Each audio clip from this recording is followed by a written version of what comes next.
एक मुठी चाउर हो सा आहे बसो रहिया गाय के दूध एक मुठी चाउर हो दीनानाथ सुरहिया गाय के दूध कए लहु भोजनिया हो दीनानाथ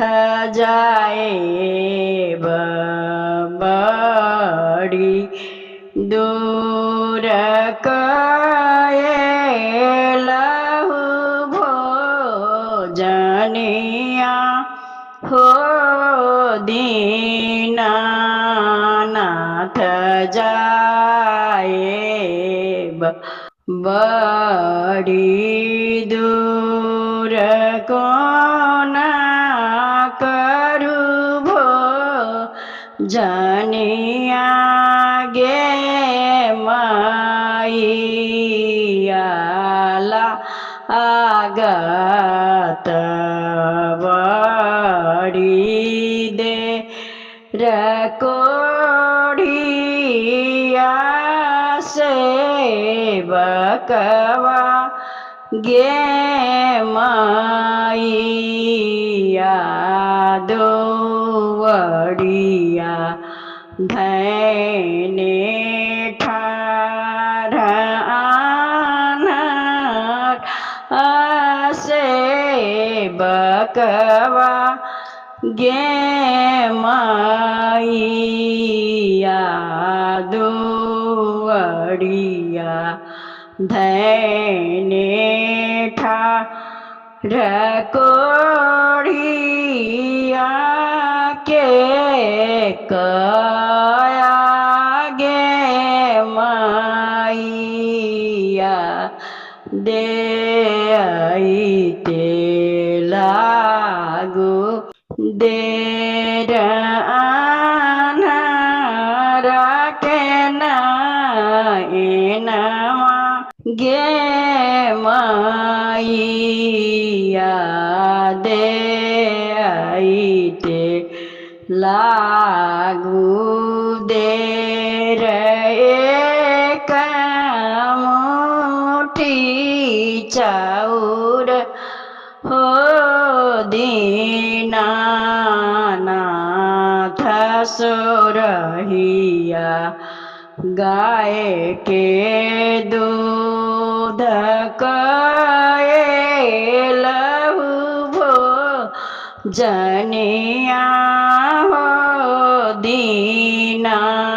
दीनानाथ जाए बड़ी दूर कोना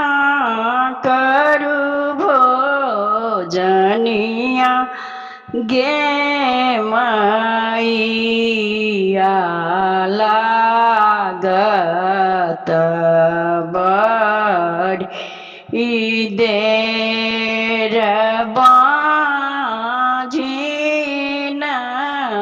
बाझिनतिया गे मैया दुवड़िया धैन ठाढ़ निराधन पुरुषवा गे मैया दुवड़िया धैन ठाढ़ निरबल पुरुषवा गे मैया दुवड़िया धैने ठाढ़ बाजिन के पुत्र गे मैया दे आईते लागू देर निराधन के धन गे मैया दे आईते लागू देर नीरबल के बल गे मैया दे आईते लागू देर। जय माँ।